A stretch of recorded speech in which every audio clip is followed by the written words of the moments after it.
"I pity you," she said. Julian Hastings, 9th Duke of Merrow, had been shaking hands in a garden for 40 minutes, and those were the first words spoken to him that afternoon that were not a condolence, an inquiry, or a soft, careful question about the harvest. He did not quite believe he had heard them. He had been standing at the edge of his Aunt Lavinia's rose walk with a cup of tea that he had not drunk. The cup had been placed in his hand by a slight young woman in a dove-grey dress who had not waited for him to thank her.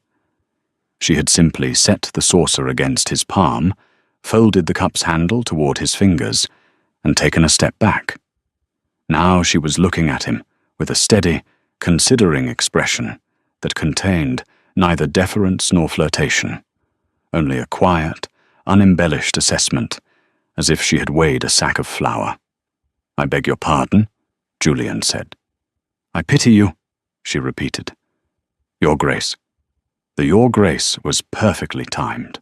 It arrived half a breath after the sentence it belonged to, so that it felt less like a courtesy and more like a correction, as if she had remembered, only at the last moment, that she was not permitted to address a duke without his title.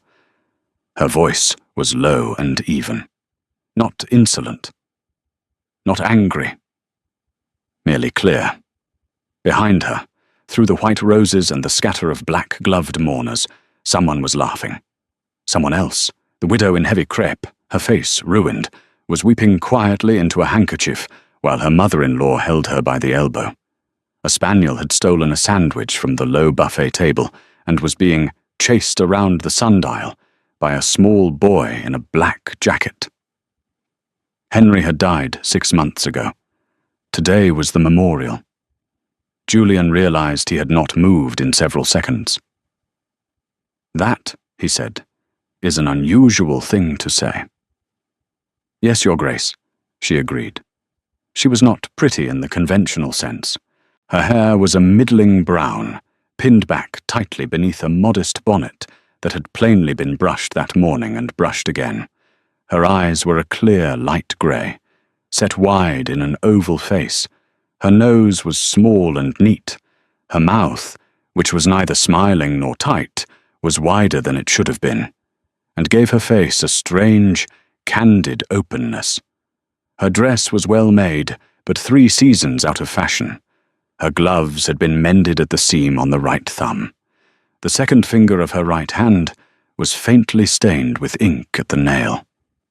And her bearing, he noted while he gathered himself, was not the bearing of a lady.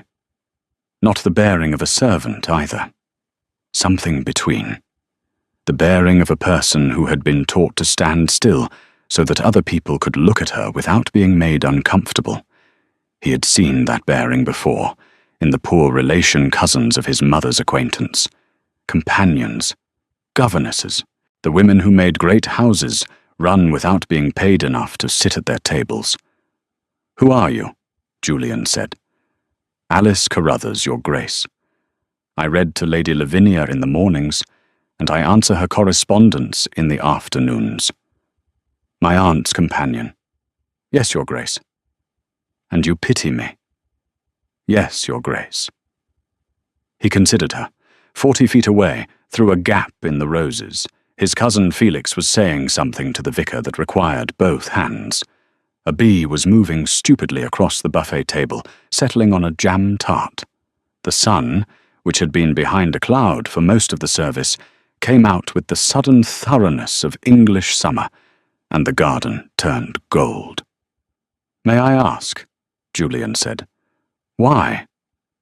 Alice Carruthers did not answer immediately. She looked instead at the cup of tea in his hand, which had gone cold. Then she looked at his face. "Your friend's widow, Mrs. Whitney, has wept 3 times in the last hour, Your Grace," she said. "Once at the church door, when she saw the yew wreath. Once in the carriage on the way here. I walked alongside it, and the window was open. Once just now, at the garden gate. And I have been in Lady Lavinia's service since February. I read aloud to her every letter you have written her since Mr. Whitney's death. I know the dates, and the contents, and the length, and the hand. You haven't wept, Your Grace. Not in a letter. Not in company. I pity you because grief that is not permitted does not go away. It stays, and it eats the person who is forbidden to have it. She paused. Her grey eyes did not waver. That is why, she said. Then she curtsied, a small, perfectly executed curtsy, the bob of a woman who knew precisely how much respect was owed, and walked away across the grass toward the house, her skirt brushing the edge of the rose bed, her back straight, her hands folded at her waist. Julian stood very still. The teacup in his hand had a chip on the rim, a little crescent where the glaze had flaked.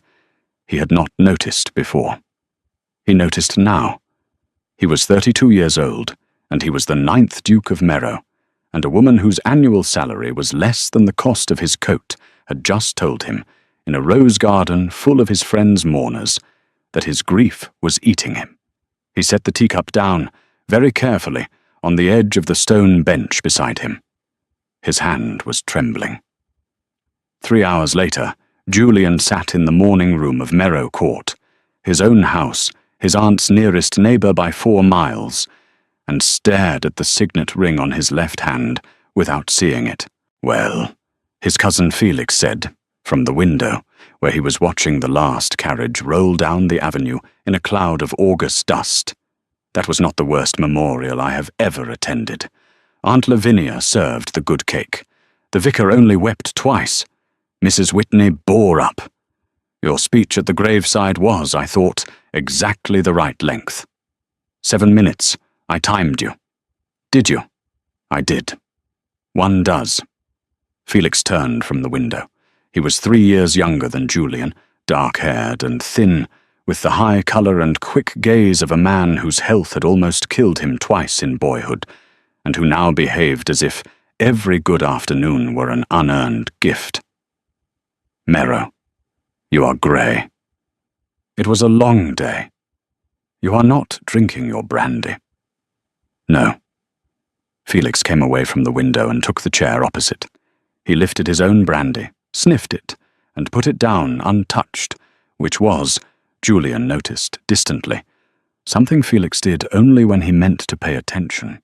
Something at the house? Felix said. Aunt Lavinia has a companion. Yes, Miss Carruthers.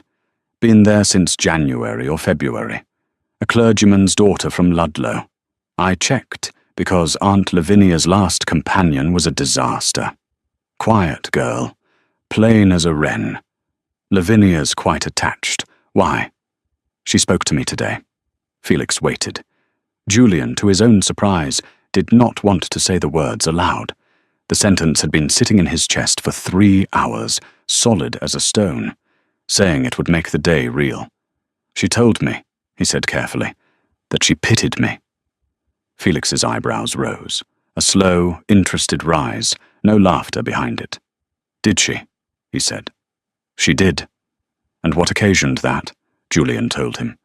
He told him in order, the tea, the curtsy, the grey eyes, the count of Mrs. Whitney's tears, the thing about the letters. When he was finished, Felix was no longer sitting. Felix was standing by the fireplace, staring down into the empty grate. Julian, Felix said, eventually, without turning around. She is not wrong. I know. You haven't wept. I noticed in February. I did not say. I know. We all noticed. I know, Felix. A long silence. The mantel clock ticked. Somewhere in the house, probably the library, a door closed, and Julian recognized with an odd jolt that it was his mother returning from her own afternoon calls. He did not particularly want to see his mother this evening. Julian, Felix said again, and now he had turned to look at him. I thought you were managing. You have been punctual, efficient. You sat in Parliament in May and made a speech about the Corn Laws that cost you 4 friendships you will not get back for 10 years. You have the estate books in better order than our father ever did. You answered every condolence letter in your own hand. I thought, we all thought, the duty was carrying you. The duty is carrying me. No, Felix said quietly. The duty is eating you. That is not the same thing. The wren was right. Julian said nothing. The duty was eating him. He knew that, in the private part of his mind, he did not ordinarily visit. He had known it in Parliament, when he had stood up to speak and had felt, for a long, shocking moment, that he did not remember who he was. He had known it in the estate office at dawn, when his steward had told him some minor thing about a roof, and he had heard himself answer in a voice that did not belong to him. He had known it every time he had sat down at Henry's old writing desk in the library. Henry had liked that desk. Henry had come to Merrow Court 3 times a year since they were 8 years old, and had always written his letters from that desk, and had picked up a pen and written, efficiently and courteously, to Henry's widow. He had not once written to her as a man who had lost his friend.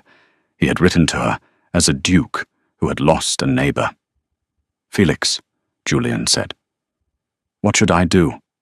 Felix considered him for a moment. Then he said, "Go and apologize to her."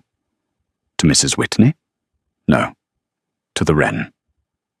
It was not, strictly speaking, a thing a duke did, ride 4 miles through an August evening in a clean coat to apologize to a companion. It was not a thing Julian's mother would have approved of if she had known. It was not a thing his father, had his father still been alive, would have permitted. But his father was not alive, and his mother, through the long walls of a country house, had no particular idea where he was, and Felix had said, "Go," and Julian had gone.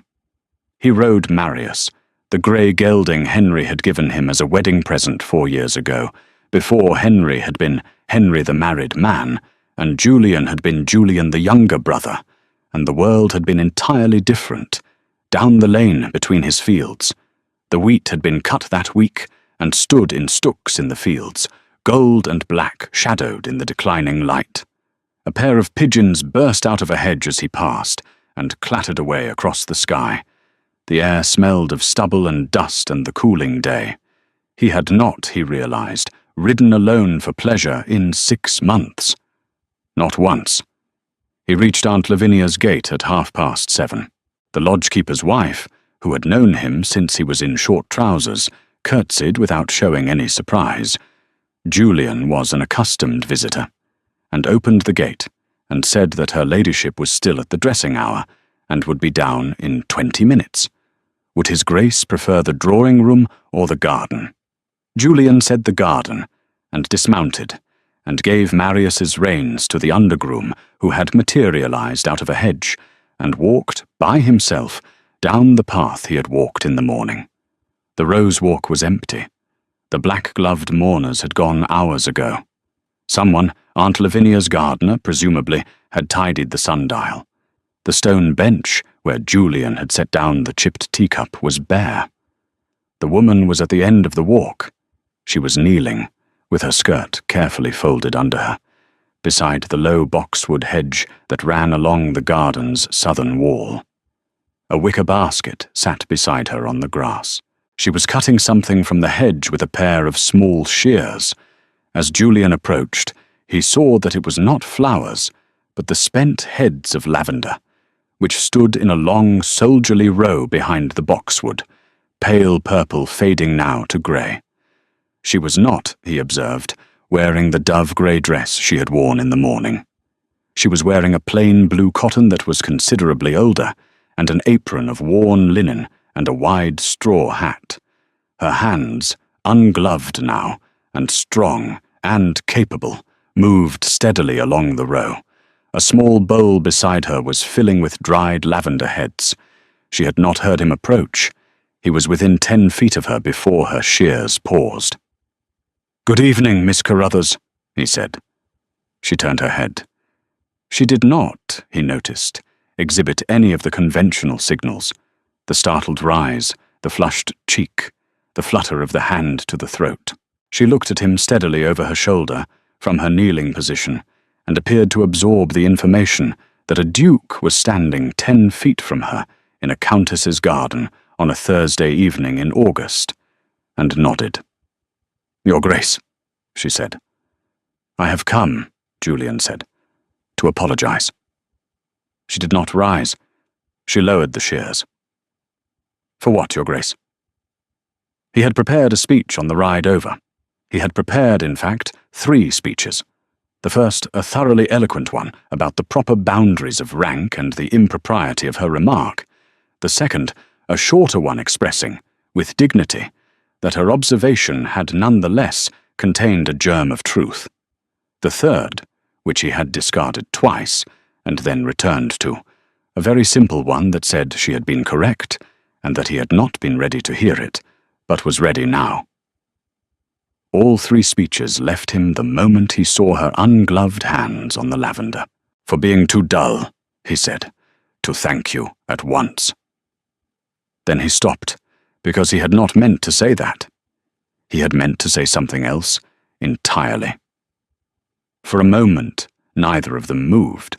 She knelt with the shears in her hand. He stood, hat in hand, the last of the sunlight coming through the lime trees behind him and striking along the edge of the boxwood. A single bee was working the lavender. Then, very slowly, Alice Carruthers smiled. It was a small smile.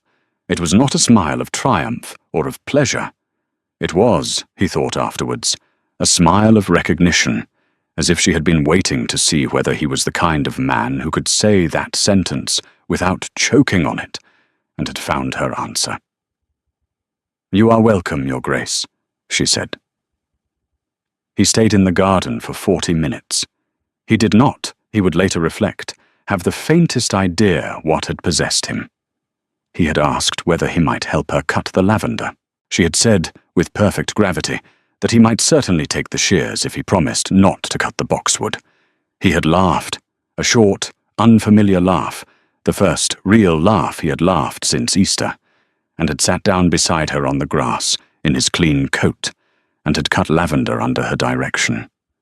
She had shown him how to snip below the flower head without wounding the stem. Her hands, he had noted, were brown at the knuckles from sun, and stained faintly blue-grey at the second finger from the ink. Her fingernails were cut short and scrupulously clean. They spoke, at first, only of the lavender. Then he said, Miss Carruthers, might I ask you a question? Yes, Your Grace. Do you always tell the truth? She paused in her cutting. She looked at him, from beneath the straw hat, with grave grey eyes. No, she said. Then why tell it to me? She considered the answer with the same deliberation she had considered the lavender. Finally, she said, because you have no one else who will. Your cousin will. I saw him watching you at the graveside.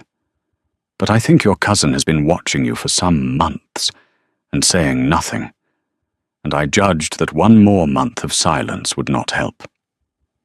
You are very certain, Miss Carruthers, for a woman who has known my family for 6 months. I am not certain, Your Grace. I am a clergyman's daughter. I have watched grief for 25 years. I have watched people eaten by grief they were not permitted to own. I wrote my father's sermons for him in the last year of his life, because the grief of our parish would not let him hold his pen. I know the look of a man who is being eaten. I saw you in the morning room in February, when I came with Lady Lavinia to call on your mother. You did not see me. You are not obliged to remember. And I knew then. In February? Yes, Your Grace. Your brother had been dead 3 years and Mr. Whitney 1 month, and you were discussing the price of oats with your mother, and you did not once blink. Julian sat very still on the grass, the shears loose in his hand. Above them, in the limes, a blackbird began to sing its late summer song, not the bright, territorial note of the spring, but the slower, drawn-out evening song, all blue air and dusk. Miss Carruthers, Julian said. Yes, Your Grace. Did my brother die of the same complaint as Henry Whitney? No, Your Grace. Your brother died of a riding fall. Mr. Whitney died of a fever. But your brother was 19, and Mr. Whitney was 29, and you were 23 and 29 respectively when each died, and a man may only carry two of those losses in silence for so long before something must be done about it. I do not know, Your Grace, what the proper thing is to do about grief. I know only that permitting yourself to have it is the beginning." She had set down her shears. Her ungloved hands were folded in her lap, small and brown and stained. "Do you hate me for saying so?" she asked. He looked at her for a long moment. "No, Miss Carruthers," he said. "I do not hate you for it. I am astonished by it, and I do not yet know what to do with it, and I may never know. But I do not hate you. I think—" He stopped. He tried the sentence a second way. "I think I shall come back tomorrow, if I may, and help you cut the rest of the lavender." She inclined her head, the small grave bob of the companion who was not a servant and not a lady. "I think Lady Lavinia will be honoured, Your Grace." Then she added, very dryly, "The lavender will be less so. It has survived for 32 years without the assistance of the Duke of Merrow." He laughed the second laugh of the evening. He came back the next day. He came back the day after that.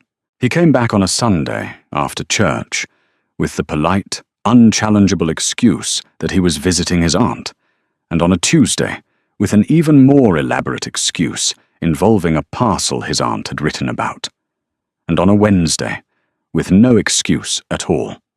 By the end of the second week, Lady Lavinia, who was 74, and who had watched 2 generations of Hastings men court women in her garden, had begun to take her afternoon naps with particular punctuality at 3 o'clock. She had also, on the Friday of the second week, rung for her maid, and, in the rattling, imperious voice she used only when she had made up her mind about a thing, ordered that a second sitting be added to the tea-tray whenever His Grace called, so that Miss Carruthers could sit down properly instead of pouring from the sideboard like a governess. Miss Carruthers had objected, quite politely. Lady Lavinia, who had not been objected to since 1798 and was not proposing to begin, had overruled her, quite politely. The second sitting was added.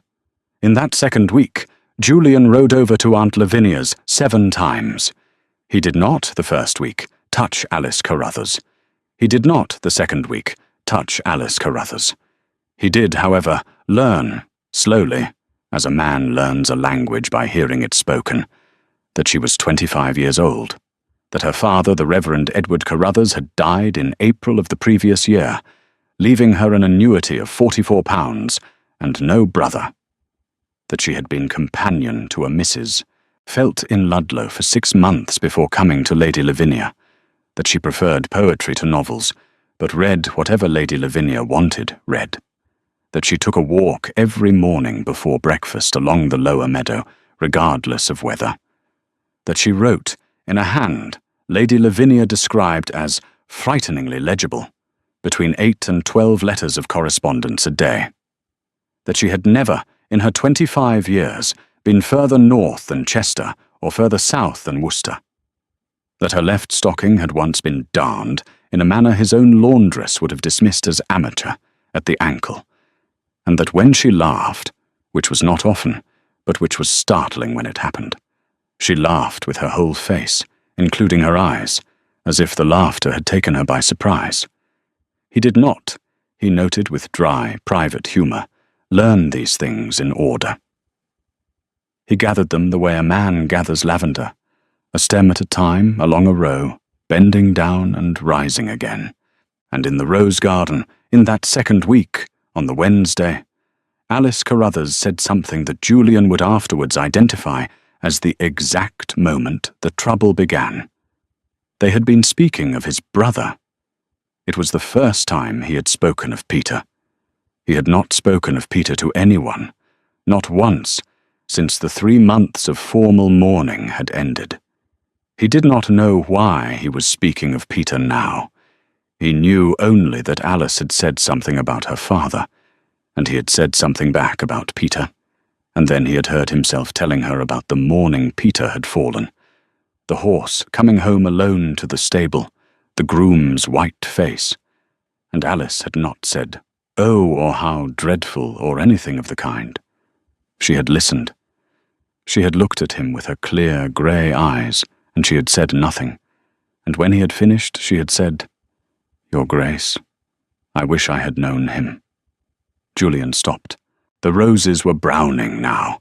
It was the very end of August, and the garden smelled of sun-warmed stone and the last lavender, and faintly of apples from the kitchen orchard.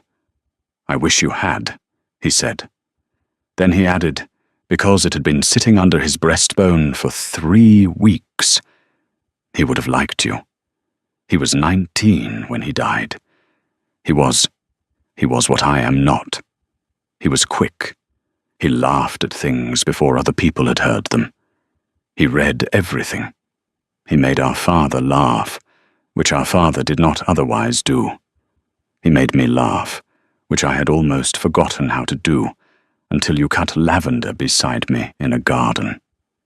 He would have said, the moment he saw you, 'There is a girl who says exactly what she means,' and he would have liked you for it." Alice was looking down at her hands. Her hands, he noticed with an entirely separate part of his mind, were trembling slightly in her lap. "Your Grace," she said, "Miss Carruthers, I think we should speak of something else." "Yes." He looked at her. He looked at her ungloved hands in her lap, trembling very slightly, at the ink stain on her second finger, at the brown knuckles and the clean short nails, at the small, steady, bowed head under the edge of the straw hat. A woman who always told the truth. A woman who was afraid, now, of what the truth would be. "Miss Carruthers," he said. "Yes, Your Grace." "I will not," he said, "press you." "Thank you, Your Grace. But I will come back tomorrow." She did not raise her head. She nodded, once, a small nod to the grass. "Yes, Your Grace," she said. That evening, Lady Lavinia Hastings, the honourable widow of the 5th Duke's younger brother, Dowager Viscountess of Merrow by marriage, and, in her own estimation, the last living person in her family with any sense, put down her teacup, folded her hands on the arm of her wing chair, and said, "Alice, come here."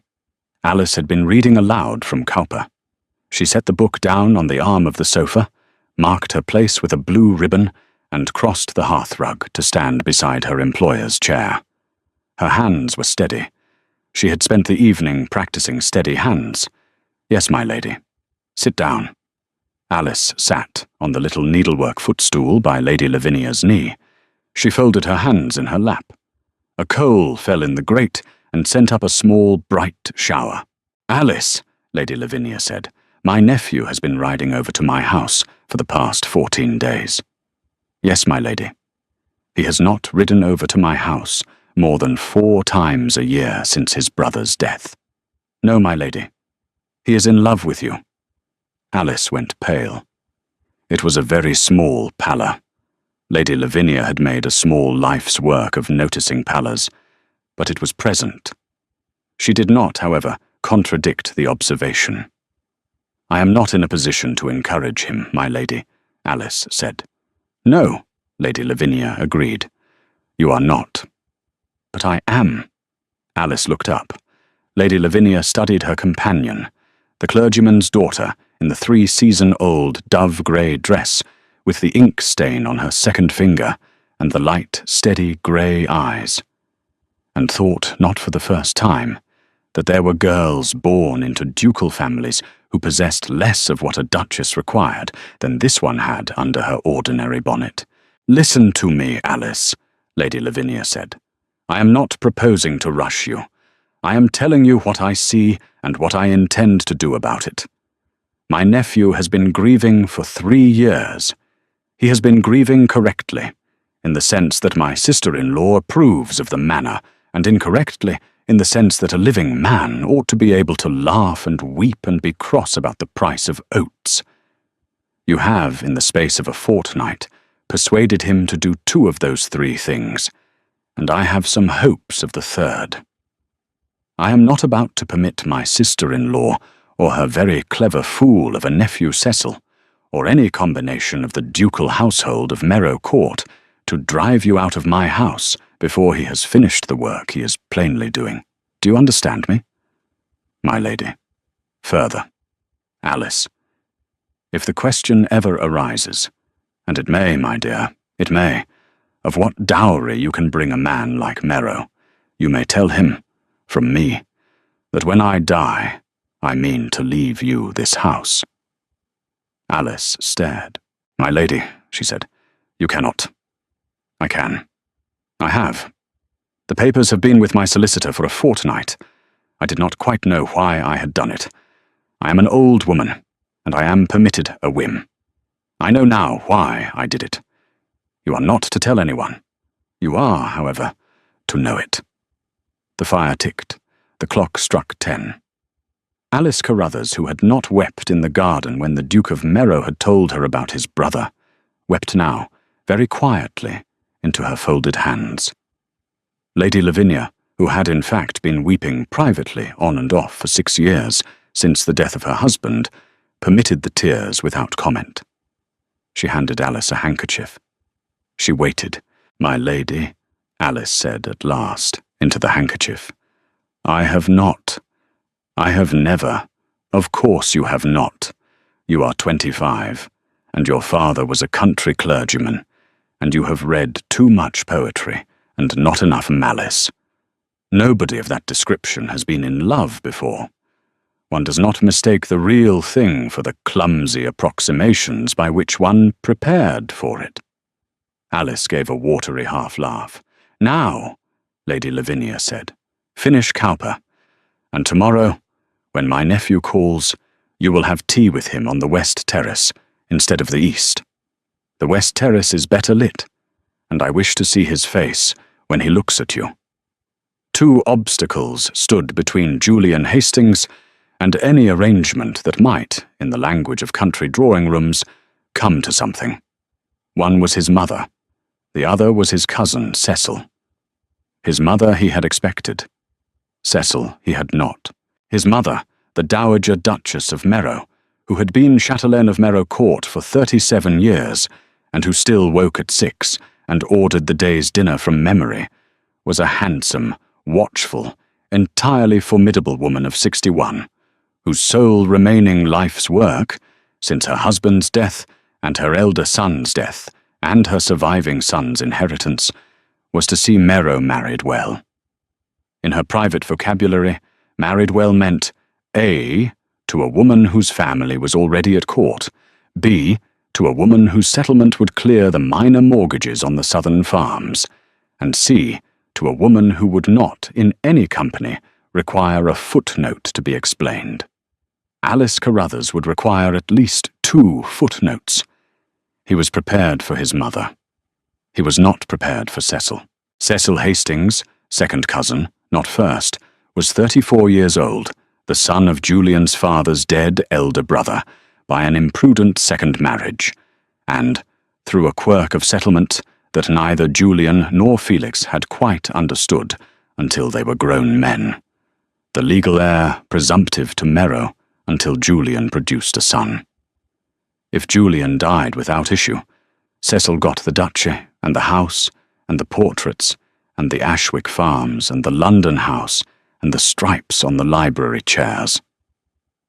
Julian had always, with the vague, unexamined generosity of a younger brother who assumed his elder brother would live forever, and then, after the fall, with the vague, unexamined generosity of a second son who had not wanted the thing in the first place, been pleasant to Cecil.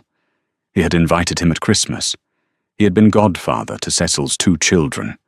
He had been seen, by the respectable world, to regard him with affection.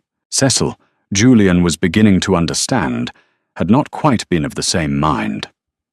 Cecil arrived at Merrow Court on the morning of the 2nd Saturday, 3 weeks after the lavender, without warning and with considerable luggage. I heard you were somewhat pulled down, Merrow, he said, shaking his cousin's hand in the hall, while a footman hauled 2 portmanteaus and a dressing case up the main stair.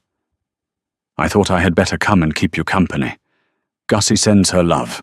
The girls are at the seaside with Gussie's mother, so I am quite at leisure. I shall stay a month." "Is that tolerable?" Julian said, with perfect courtesy. That of course it was tolerable. Cecil, Julian had observed at a dozen long tables over the years, was a handsome man in the way a well-built carriage was handsome. He was clean, expensive, proportionate, and not particularly interesting to look at. He had the Hastings brow and the Hastings nose, and none of the Hastings eyes. His were a pale, flat blue, placed slightly too close together, which had kept his face from beauty in youth, and which, in middle age, lent it a permanent expression of faint calculation. He was not, Julian thought as he led Cecil into the morning room, an ill-natured man. He was a careful man, which was a different matter entirely. "Sit down," Julian said. "Thank you." Cecil sat. "I hear from my mother that you have been at Aunt Lavinia's a great deal." Julian did not sit. He crossed to the window and stood looking out over the sweep of lawn where, that morning, the gardeners were turning the lime walk. He did not speak at once. He considered, in the rather slow manner he had developed in the past 3 weeks, what he wanted to say. "I have," he said, "been calling on Aunt Lavinia 3 times a week. A commendable nephew. She is 74 and increasingly alone. She has no living children." "A commendable nephew," Cecil repeated. "And the companion?" Julian turned. Cecil was sitting in the chair by the fireplace, the chair Henry had liked, the chair Felix had taken on the day of the memorial. He was looking at Julian with the pale, flat blue eyes, and the expression on his face, which was civil and almost apologetic, was at the same time perfectly unmistakable. A man who had travelled 70 miles to deliver a particular message, and had now arrived at the particular moment of delivering it. "What of the companion, Cecil?" "Nothing of her, Mero. She is my aunt's companion. It is not, however, universally the case that the companions of elderly ladies become the wives of dukes, and my mother is a nervous woman, and my Aunt Maria, your mother, is a nervous woman, and I promised Aunt Maria I would come and be, shall we say, a cousinly presence. A cousinly presence, only that." Julian looked at him. For a long moment he saw clearly and without illusion the man before him, the careful man with the flat blue eyes, whose wife was at the seaside and whose luggage was upstairs, and he thought, with a clarity he had not quite owned before, that the careful man expected to inherit Mero, and had possibly expected it rather more actively than Julian had noticed, for rather longer than Julian had attended. "Cecil," Julian said, "I am glad you have come." Cecil blinked. He had not expected warmth. "Are you?" he said. "I am. I have been somewhat lonely." Julian smiled, a slow, deliberate smile that had very little warmth in it, and very little malice, and that was, for the first time in 3 years, entirely his own face. "I shall take every advantage of your society. Dinner is at 7. I ride at 4:30. You will join me, I hope." "Certainly." "I shall see you in the stables, then." Julian walked out of the morning room. He closed the door, quietly, behind him. In the hall, he stood for a moment on the black and white checkered marble, the same marble he had walked on at 8, at 12, at 19, at 23, on the day Peter's horse came home alone. And he felt, for the first time since February, something move in his chest that was not grief and was not duty. It was anger, hot, small, and useful. He had a duty to Alice Carruthers now. That was an interesting thought. That was an entirely new thought. He went upstairs to change for the ride. Cecil Hastings had been at Mero Court 3 days when the first of the letters appeared. It was on Julian's breakfast table on the Tuesday morning, tucked under the marmalade pot, in a hand Julian did not recognize. He read it standing.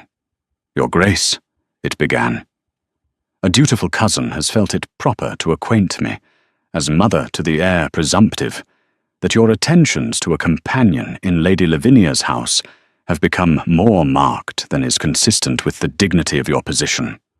I write to you with the deepest reluctance, and in the spirit only of the affection I have borne the Hastings family for 40 years. A duke may pay no attention to the foolish talk of his neighborhood. A duke's mother must. I beg you to consider the gravity of the impression you are currently making. I beg you further to consider that a young woman of no connections and doubtful means of support might be assumed, by a world less charitable than yourself, to be in some degree imprudent in her encouragement. I have taken the liberty of writing privately to the Dowager Duchess. Your obedient servant, Lady Constance Marsh." Julian folded the letter in half, very exactly, and slid it into his coat pocket. He finished his coffee. He went into the library, sat down at Henry's writing desk, took a fresh sheet of his personal paper, the paper with the Merrow crest at the head and his initials at the foot, and wrote in his own hand, "Lady Constance, your letter of the 6th instant is received. I shall answer it by observing, first, that no young woman in Lady Lavinia's employment has, by any action of hers, encouraged anything improper. Second, that Miss Carruthers is, in fact, the daughter of a clergyman whom Lady Lavinia has personally endowed with her own house. Third, that I am 32 years of age, I am the Duke of Merrow, and I am capable of assessing the dignity of my own position without the assistance of my cousin, Cecil's mother-in-law. I must also advise you, as a matter of particular delicacy, that correspondence of this nature between my cousin Cecil and yourself on the subject of my personal life has reached my attention, and that I consider it impertinent. I shall regard any further letter from you on the subject of Miss Carruthers as an act of hostility toward a lady I hold in the highest regard. Please be advised that I shall act accordingly. I remain, Lady Constance, Merrow." He sealed it. He rang for his valet, who was also his confidential messenger on country errands, and he gave the letter to the valet with an instruction that it be delivered, not by post, but by the hand of the second groom, and placed in Lady Constance Marsh's fingers before dinner. Then he walked out of the library, down the black and white marble of the hall, and into the morning room. Cecil was there, reading yesterday's Times. Cecil looked up. "Merrow," he said pleasantly. "You look fierce."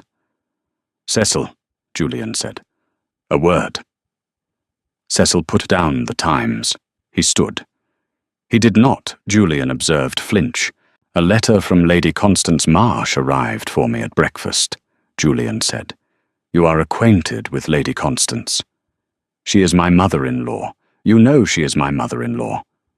She says in her letter that a dutiful cousin informed her of my attentions to Miss Carruthers. There are only 2 cousins of mine currently within 70 miles of my aunt's house. One of them is Felix, who would cut out his tongue before he gave Lady Constance Marsh an opinion about my personal conduct. The other is you." Cecil was silent.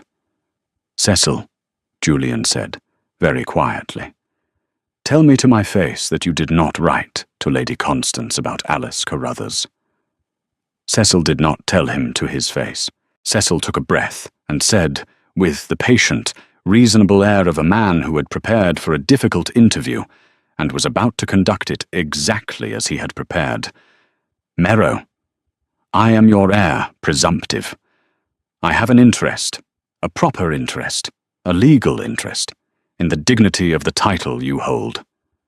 I considered it my duty, Cecil, to apprise my mother-in-law." "Cecil," Julian said, not raising his voice, "if you speak one more sentence in that tone in my house, I shall knock you to the floor.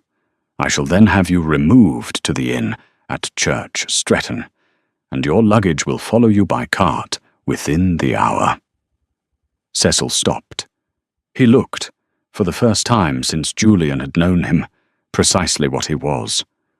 Not a careful man, but a small one. I did not think.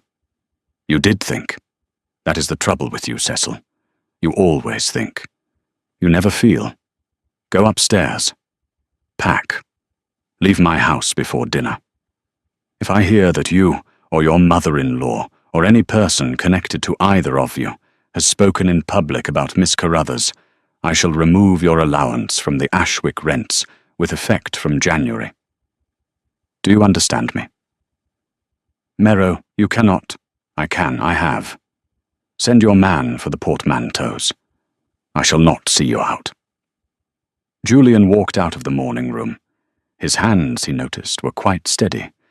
He went, instead of upstairs, out through the garden door and into the kitchen garden, where the apples were coming to their last week of ripeness, and the bees were somnolent in the afternoon heat. He stood by the espaliered pear trees, and he looked, unseeing, at the brick wall behind them, and he breathed. When he had breathed, he walked to the stables. He ordered Marius saddled.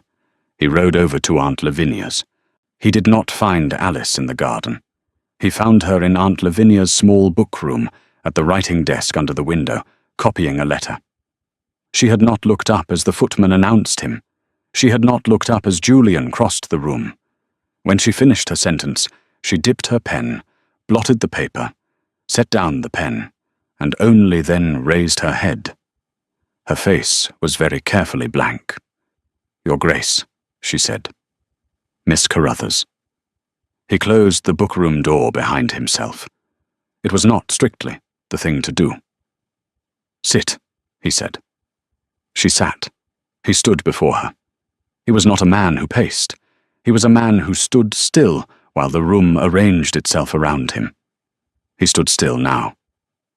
"Miss Carruthers," he said, "I have this morning received a letter from my cousin's mother-in-law expressing concern about my attentions to you. I have answered it. I have further ordered my cousin Cecil out of my house. He will be gone by dinner." Alice's hands had knotted in her lap. "Your Grace, I haven't finished. I do not, Miss Carruthers, require any encouragement from you. I am telling you what I have done. The next thing I wish to do, I cannot do without you." She looked up. "I wish to ask my mother to call upon you here tomorrow," Julian said, "with my aunt in the room.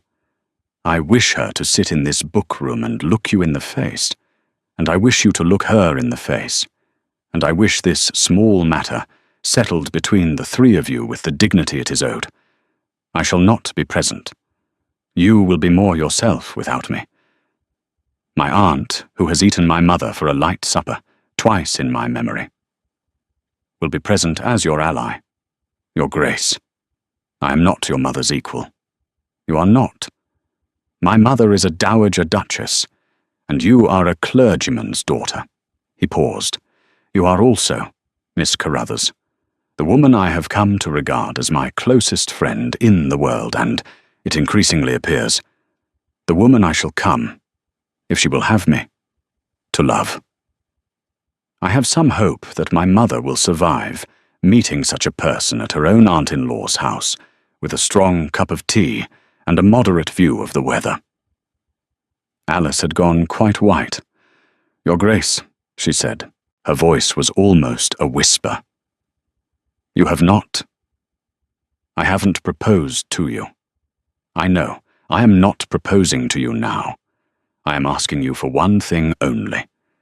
That you consent to be called upon by my mother tomorrow afternoon in my aunt's house, with my aunt present, and that you permit my mother to see for herself the kind of woman her son has been riding 4 miles in an evening to sit beside on the grass. After that, after my mother has been here and gone, I shall come and ask you the other question, if I am still the man you wish to hear it from, and if I am not, you shall tell me. Is that—" he hesitated, "an acceptable arrangement?" Alice Carruthers sat for a long moment, with her hands knotted in her lap. Then she said, very steadily. "Your Grace, it is." The Dowager Duchess of Merrow arrived the next afternoon at 4 o'clock in her own carriage, with her own footman, and with the small, tight mouth that, Julian had learned in 32 years, meant she intended, in her quiet way, to destroy any person currently annoying her by the most efficient means available. Lady Lavinia received her on the steps. The two women had not entirely liked each other since 1817, and the matter of the Hastings diamonds, but they had agreed to a form of civilized warfare in which neither openly acknowledged the dislike, and they had maintained this civility for 31 years. "Maria," Lady Lavinia said. "Lavinia. How was your journey?" "Tolerable." "Come through to the book room. Alice is expecting you." The Dowager Duchess glanced at her husband's aunt. "Alice," she repeated on a rising note. "We are to call her Alice." "You may call her Miss Carruthers or Alice, as you prefer," Lady Lavinia said equably. "I call her Alice because she has lived under my roof for 7 months, and has saved my constitution at least twice weekly, and because I am, Maria, 74 years old, and have not lately been in the habit of observing the forms with people I respect. You will call her Miss Carruthers. Come." She led the way into the book room. Alice was standing behind the writing desk. She was wearing the dove-grey dress. She was not trembling. She had folded her hands in front of her. She looked, Lady Lavinia thought with a small private pulse of satisfaction, entirely unremarkable. A clergyman's daughter in a 3-season dress with ink-stained fingers, and also entirely, unanswerably dignified, as if she had arrived at the conclusion that a duchess was a woman like any other woman, only more of her, and had adjusted her expectations accordingly. "Miss Carruthers," the Dowager Duchess said. "Your Grace," Alice said. She did not curtsy. She inclined her head. Lady Lavinia sat down with a small, carefully pleased creak of silk. Tea was poured. The Dowager Duchess, Lady Lavinia observed over the rim of her cup, took 3 sips of her tea and 2 full breaths before she fired her opening salvo. Maria had always been a careful woman in an engagement.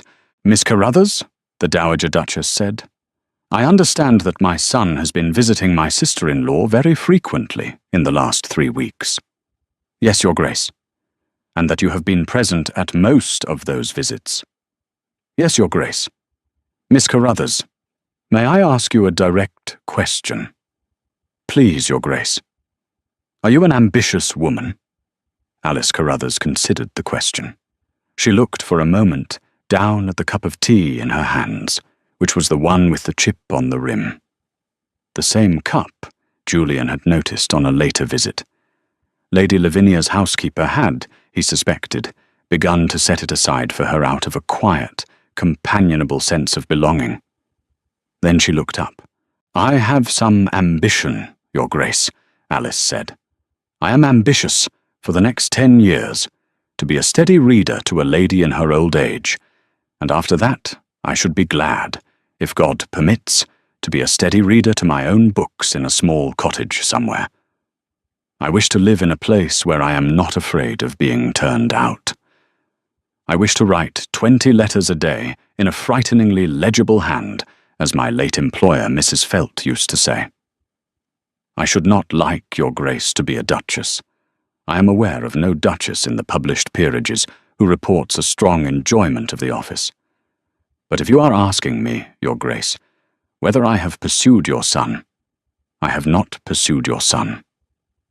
I told him, 4 weeks ago, in this garden, that I pitied him. He had not expected that, and I had not intended to say it, and we have been, in the weeks since, working out between us what a man does after a woman has said such a thing to him. That is the whole of my ambition in this matter, Your Grace." There was a small, astonished silence. The Dowager Duchess of Merrow set down her teacup. She looked at Lady Lavinia. Lady Lavinia, without allowing a single muscle in her face to move, looked back. "Lavinia, the Dowager Duchess said after a measured pause. Yes, Maria. I do not like this at all. I did not expect you to. She is not at all what I have been imagining. I expect she is not. The Dowager Duchess picked up her teacup. She looked at Alice. Alice had folded her hands again. She was looking, not at the Dowager Duchess, but at the small, steady dance of light on the turkey carpet. She was not afraid. She was simply, as always, at rest within herself, an economy of body that the Dowager Duchess, who had spent 61 years holding herself rigidly upright for the pleasure of other people, suddenly found herself recognizing. Miss Carruthers, the Dowager Duchess said. Yes, Your Grace. Did you really tell my son, in my sister-in-law's garden, that you pitied him? I did, Your Grace. And has he not wept yet? I understand, Alice said carefully, that he has wept twice, Your Grace. Once at his cousin's house in Dorset in September, when an old groom asked him, casually, how he had borne the loss of his brother. And once in his own library last Thursday, when he was writing a letter. A longer silence. The Dowager Duchess looked, for a moment, very tired. I did not know that, she said. No, Your Grace. He has not told you. He did not tell me either. His cousin Felix told me, because he meant to tell you. And I said it was better that he did not. The Dowager Duchess set her cup down and pressed for a single instant the back of her hand against her eyes. Maria, Lady Lavinia said, quietly. Another cup. Please, Lavinia. Another cup was poured. The Dowager Duchess drank her second cup of tea, slowly.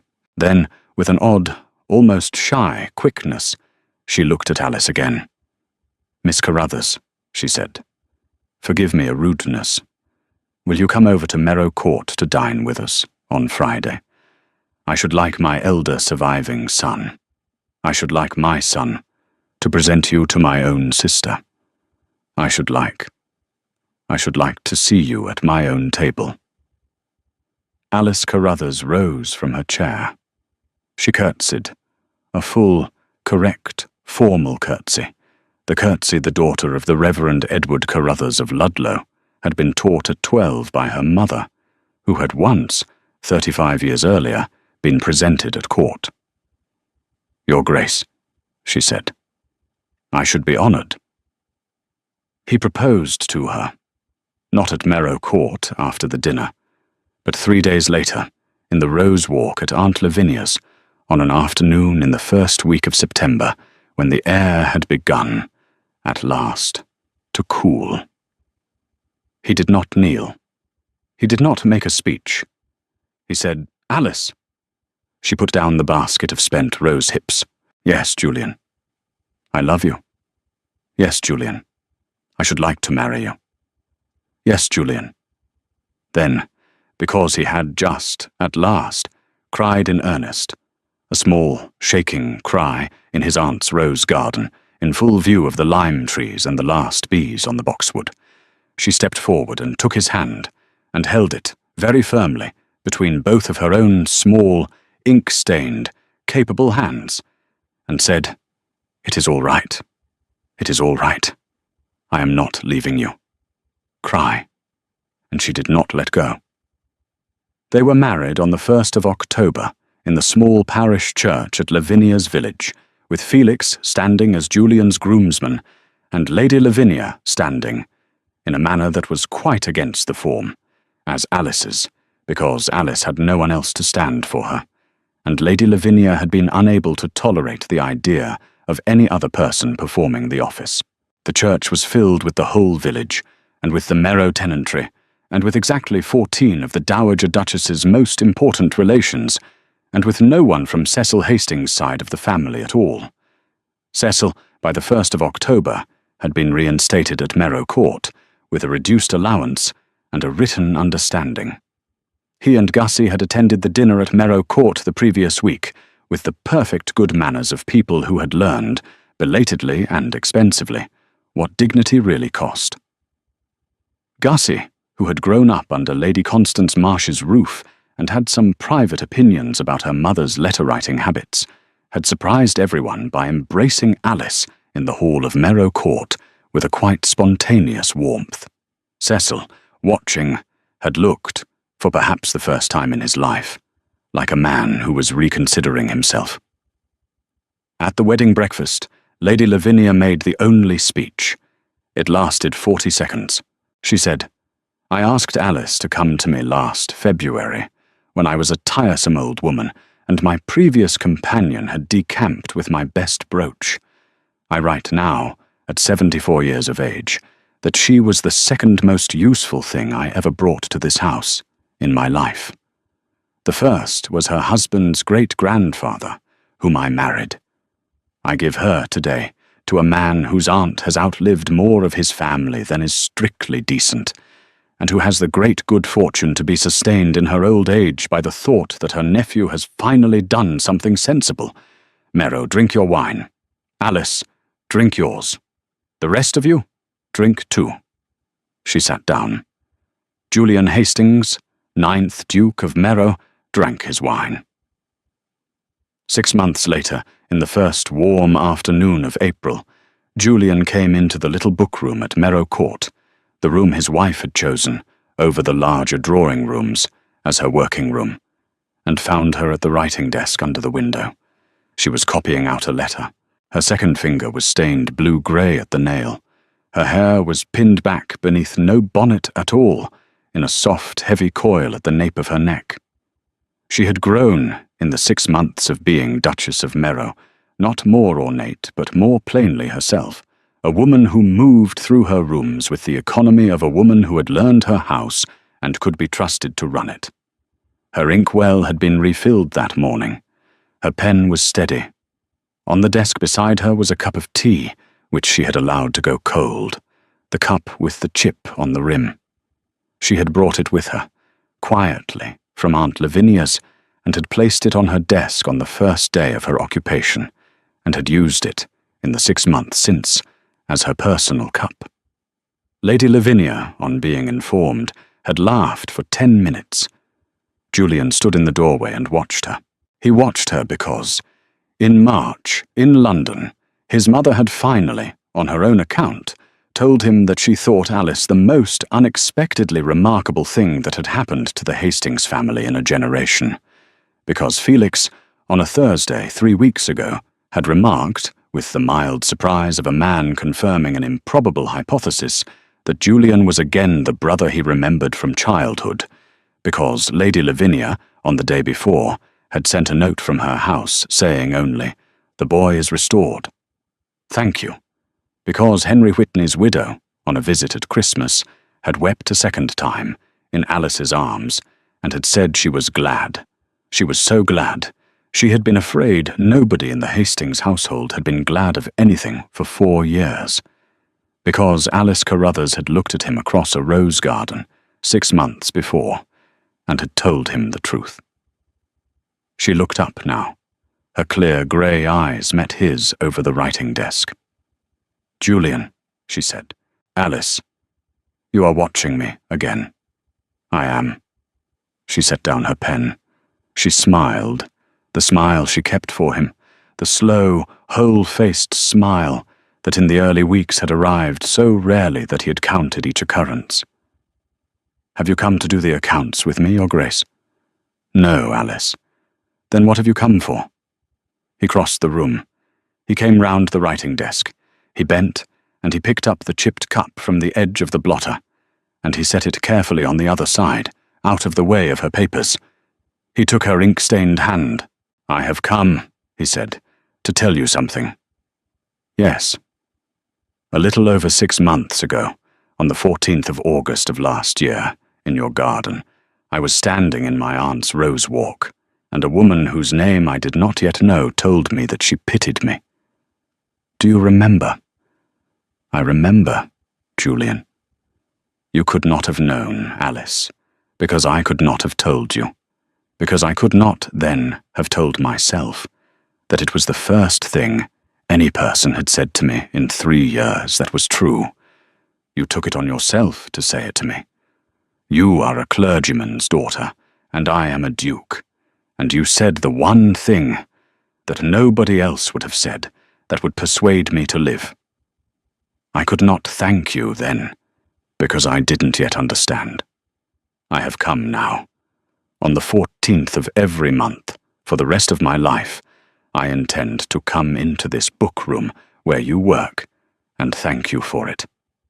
Alice Carruthers, Duchess of Merrow, who had almost never wept until her marriage, and who, in the 6 months since, had wept rarely and well, sat very still at her writing desk. The April light came through the window and fell across her ink-stained hand. "Julian," she said. "Yes." "I will make you a bargain." "Yes." "You will come in here on the 14th of every month, and I will not require you to say a single word of that speech ever again, because it is a foolish speech, and I have heard better. You will come in here on the 14th of every month, and you will sit down in that chair opposite me, and we will drink our tea together, and you will tell me, without speeches, something small you have done in the past month that makes you glad. That, Julian Hastings, is what I should like for the rest of my life. Not to be thanked, to hear you glad." Julian Hastings, 9th Duke of Merrow, who had been a man for whom joy had for 3 years been a technical impossibility, set his other hand over hers on the blotter. "Alice," he said. "Yes, I am glad today," he said. "Tell me. I rode Marius out to the lower meadow this morning, and a lark came out of the hedge. It went up and up, and I watched it, Alice. I watched it go. I did not remember anything. I did not perform anything. I watched a lark. That is what I came to tell you." She lifted his hand to her mouth, and she kissed his knuckles, once quietly, and she set his hand down again upon the blotter, and she smiled up at him. "Julian Hastings," she said, "I love you." "I know," he said. Then he sat down in the chair opposite her writing desk, under the April window, in the book room of Merrow Court, and his wife picked up her pen and went on with her letter, and he did not speak, and she did not speak, and the clock on the mantel, which was the small gilt French clock that had been in the room since his grandmother's time, ticked on in the spring afternoon, and he watched her work, and he was glad.